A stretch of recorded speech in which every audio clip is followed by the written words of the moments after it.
Hey, welcome back to another episode of Love How Deep. Today, we are going to talk to you about thriving as empty nesters because that can be a really hard time. It is. It can be. Yeah. We've been at it for 10 years now. Can you believe it? I know. I think we're Yeah. doing a good job. I think we've got some things figured out. I think we do. Yeah. And so we just want to share a little bit. And I know we about only look like we're about 35, so you're probably wondering how we've been at it for 10 years, but that'll just be our little secret. But yeah, empty nesting is definitely, it should be a happy time. I mean, yes, it can be a should. bittersweet Right. because you're losing your children. Yes. They're flying the nest, right? I mean, Right. but it should be But a it happy can be a time. really happy time too. Yeah. And it's a transition in life. Like if you have job changes or if you have location changes or the death of a loved one or something, all of these things are transitions and changes in life. And this is a big one. Mm-hmm. This is a big one. It is. And I want to read Ecclesiastes 3:1. It says, there is a time for everything and a season for every activity under the heavens. Mm. And so this empty nest is a season that's going to It's a last season. a very long time. And what we want for you is to stay connected to each other. And so we're going to kind of talk a little bit about that, like, especially if you are in the boat of having lost your connection. Mm-hmm. That's where Yeah. this gets really hard. And I think divorce happens and more fighting happens because you look at each other and you're like, I don't even know you. I don't even know you. Yeah, and we've worked with some couples like that, that do. They kind of think, well, as soon as the kids get out of high school, I don't know what we're going to do. And Right. we might just kind of have to pack it in and call it quits. And it's Right. like, really? Right. It should be like the most fun, Right. exciting time of your life. Right. Like go all the way back to when you were dating and it's just the two of you and you're making the most of every opportunity Mm-hmm. and just growing this connection and making it even deeper and deeper. And that's kind of what this emptiness season, what we hope for you happens, Mm-hmm. that you go all the way back to that. Right. But you might be, I don't want you to turn it off if you're in a place like us. Like, I mean, I'm gonna let y'all in on a little secret. We had the opportunity to pretend to be empty nesters every summer for the whole summer, for the first Yeah, because we 10 were years a that we were blended married. family. And Blended so family. had the opportunity for my daughter Mhm. to go back to her mother's. Yeah. And so we did. I mean, We had we were kind of practice. spoiled. We were probably We were, spoiled in a we way. were. Or maybe, yeah, we had practice, like you said. Yeah. And so when this happened to us for real and she moved to go off to college, it was like, okay, it's just that's lasted 10 years now and not just a summer. Mhm. But, I think that, for you and I, Brian, like we focus on staying connected and doing things together constantly, probably more than we really should. I don't know, but we just focus on always talking and staying connected. I Right. think I'm repeating myself. No, I think I think our friendship is really strong. Yes. Yes. We're like really good friends. And I know Yes. some couples, they feel like they can't say that. Right. And so we're hoping that, as we're doing this episode too, that if you don't feel like you're friends, I mean, you can have that. You can get to that place. Right, you And it can. just takes a little bit of work, takes a little bit of effort. Yeah, you were friends once upon a time. So we want that to happen for you again. And, so if you're kind of like us, keep doing what you're doing.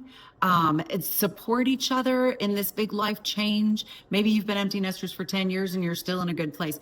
Again, keep doing what you're doing. But don't turn this off. You might learn something new or, say, hey, you know what, I could send this link to someone who's struggling as empty nesters. Right. I would just That's right. share it, like share Yeah. the knowledge or whatever. So, but if you are not in this place and you feel like you're approaching empty nesting, or maybe you're already in it, like now, just barely, or 10 or 20 years into it, and you just feel like there's no connection at all, that's really who we want to talk to now. And just to kind of help guide you back on track. So we've got some tips and Yeah. things like that. Yeah. Fire away. I think the first thing is like, go back to dating each other. Mhm. Because when you got all these kids and you're taking them to all the sporting events and other types of things, you tend to put your dating life on a back burner. Yeah. It's like the kids become more important. Yes. And they become number one. Yes. And And then you're tired and you don't have time for each other. You don't have emotional capacity to connect and build each other up or support each other. You lose that. And so, we just urge you to go back to the time when you were dating. Think about what you fell in love with. What were those characteristics? Think about the just how you behaved then and how you fed into each other's love languages, or their passions became your passions, and you started doing things that you never thought you would do, like, watching sports or something. But you're going to do it for your spouse. It's like, get back to those kinds of activities and memories, and date each other. And excuse me. So I urge you to do that. I do have a verse. Sorry. Where'd it go? Oh my goodness. I lost it. Which one was it? I can't read my notes because I'm blind. John 13:34 says, "A new commandment I give to you, that you love one another, just as I have loved you. You also are to love one another." And that is a commandment from God, to love each other just like he loves you. You are his prized possession. He died for you. He would do anything for you. You can't make God not love you. And he's commanding me to love you this way, Brian, and vice versa. He's commanding you, listeners, to love your spouse in that way. And so, that goes, it can start with something as simple as, let's go on a date tonight. Let's, what is that? Oh gosh, what's that app that has like date questions? Or the Gottman Yes. card deck. Yeah, talk about that, Brian. Yeah.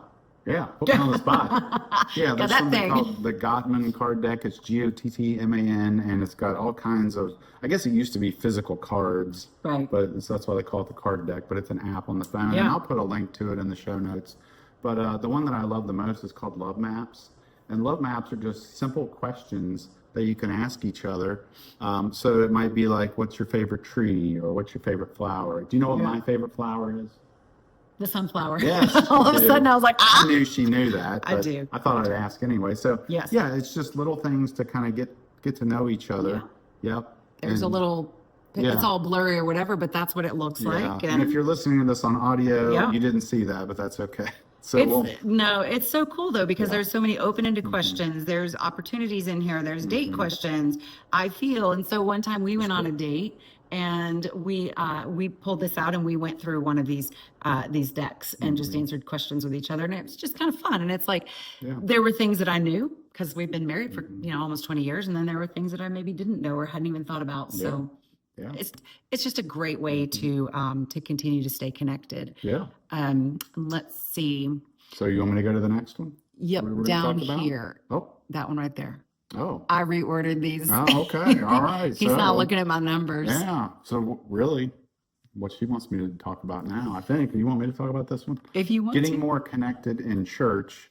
If you don't attend church and it's not your thing, I mean, we would highly recommend it. I mean, I've said it many, many times on this podcast, but I've been married twice, and my first marriage, there was no church, there was no God, there was none of that, and it fell apart. Yeah. And in this marriage, it's all about that, and it's flourishing. And again, we're not saying that you're not going to have problems if you've got God, and we're not saying you can't have happy times without God. I mean, of course, but I mean, it just makes a major difference. Huge difference. And I think too, just the connection with other people. Right. Like maybe if you feel like you're alone in the emptiness season, and you've got a lot of friends that have kids, and because I get it, like when you're around friends, because we do have some friends with kids, and they'll come over, and maybe you don't feel like you connect as much with them because you're not in the same season of life, and maybe you're not able to talk about some of the same things or whatever. But so the point of what I'm saying is reach out and seek out some couples. There's probably tons of couples in church that are in the same season that you're in. Right. I know a lot of the larger churches, you can go online and they'll have like small groups, and then typically they'll have them kind of categorized by certain that's true. things, That's and true. so you may be able to find an empty nest, couples group, for example. So Right. And so here's a verse just to encourage you with what the word says. Hebrew 10:24-25. And let us consider how we may spur one another on toward love and good deeds, not giving up meeting together as some are in the habit of doing, but encouraging one another. So I think, as you're experiencing being empty nesters, if you have this kind of overwhelming sadness, I think that, you as a couple support each other and comfort each other in that. But even as friends, you can do the same thing. And because you're kind of like all in that same situation. Yeah. And And then, I think I think I did number 2 and number 3, didn't I? No, you did number 3. You didn't do number 2, but I'm going to do that now. He's looking at the piece of I paper did going, what are you number talking 2. about? That's what I started out talking about. Getting So active get in more church. active in church. Yeah, you did mention that, but then we've done 2 and 3. well, okay, no, 2's not done because I think with number 2, like, yeah, you did mention like a small group Bible study, but maybe there's other things like, sorry, I keep leaning into the camera because I'm trying to read and I can't see. Maybe there's a book club that you could get involved in. Maybe there's some community groups, well, like the book club, or like I'm in a cookbook club, and so we get together and we cook recipes from this cookbook that we decide on, and it's just kind of fun things to do like that. Dinner clubs or brunch clubs, or maybe there's card game clubs or chess clubs. Like, but don't get yourself so busy though that you don't have time for each other. That's not the point. But it's like you've got the time now maybe to do some of these things because you're not shuttling kids around. I mean, you really should have more time available. That should no longer be an excuse. Yes. If you don't have children at home. And if it is, then just like you said, probably need to look at your priorities and, but again, don't load yourself up too much either. Yeah. There's a balance there. Yeah, you do have to have a balance. Yeah.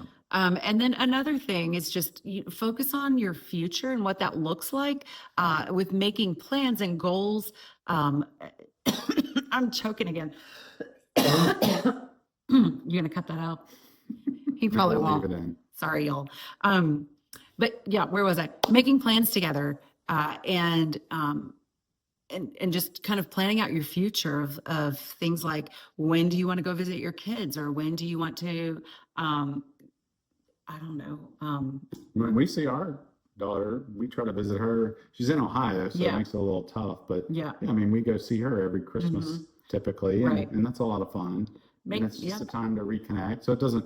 I think maybe your point, you're not saying that when you become empty nesters, we just don't have anything to do with the kids anymore. No, you definitely want to stay connected with them somehow. And if that means that you're doing some like weekly FaceTime phone calls or Zoom calls or something like that, then do that. But make those plans to do that, to stay connected with your children, but also make plans with each other about your own future. What are you going to do this weekend? What can we do this weekend together? Can we go for a walk? Can we go on that date? Can we go volunteer at a food bank or something like that?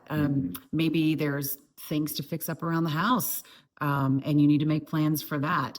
And just really look at what that future might look like. Are you living in a 5-bedroom house and that's too big for the 2 of you? So is that something you need to talk about? Like, should you downsize, or whatever that looks like? But keep talking about those plans and your future together, setting goals together. That's going to always keep you communicating on a better, deeper level. Yeah. And we have a goals worksheet. We do. It's a free resource, and we'll put the link to that in the show notes as well. And it'll just be a time you can actually use that as a connecting activity, to be honest. Yeah, that'd be really good. Yeah. It's like everything that we offer up, the resources that we have to do, there's not only the activity and the thing that you do that can sometimes be appropriate for what we're talking about, but just think about everything that we mention.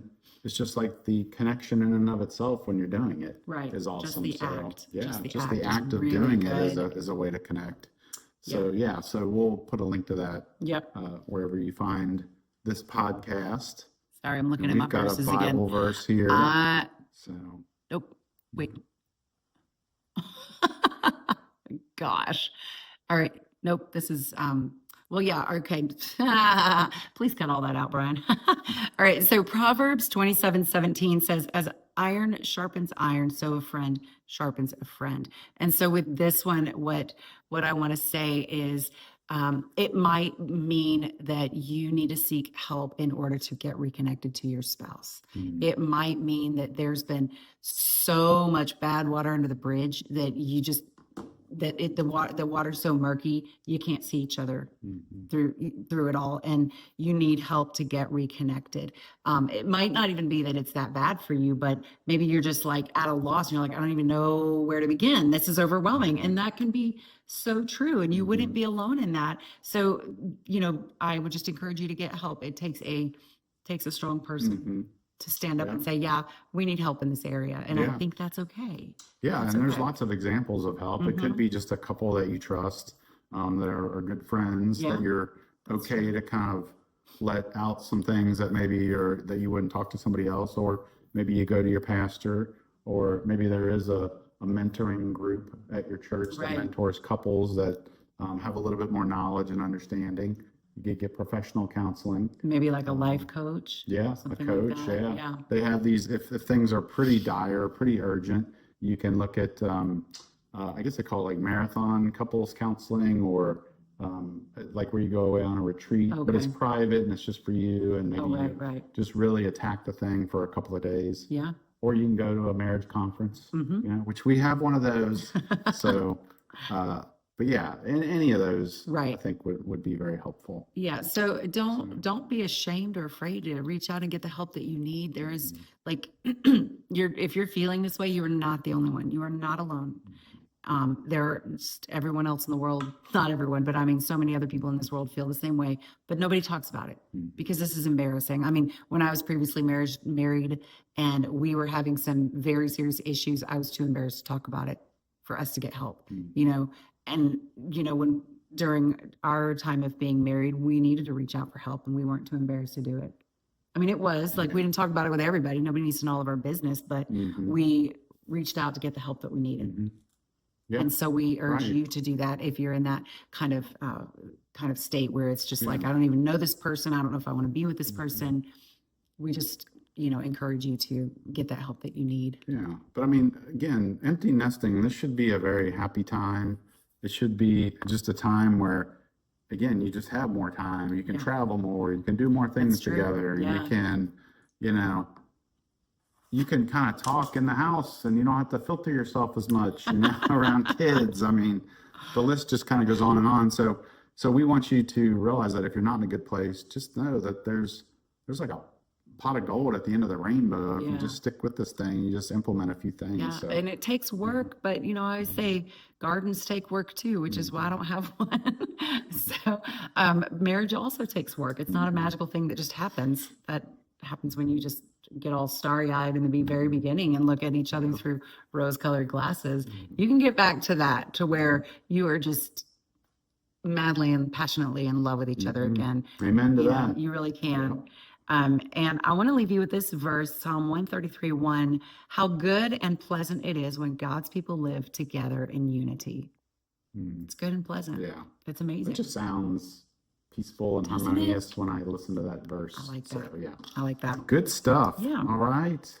Yeah, I hope So I this think- encouraged you to yeah. try some different things, to get reconnected, and and check out the date nights. It's going to be in the show link, the date nights, and then those are just some ideas in case you're stuck there. And then also goal setting 101.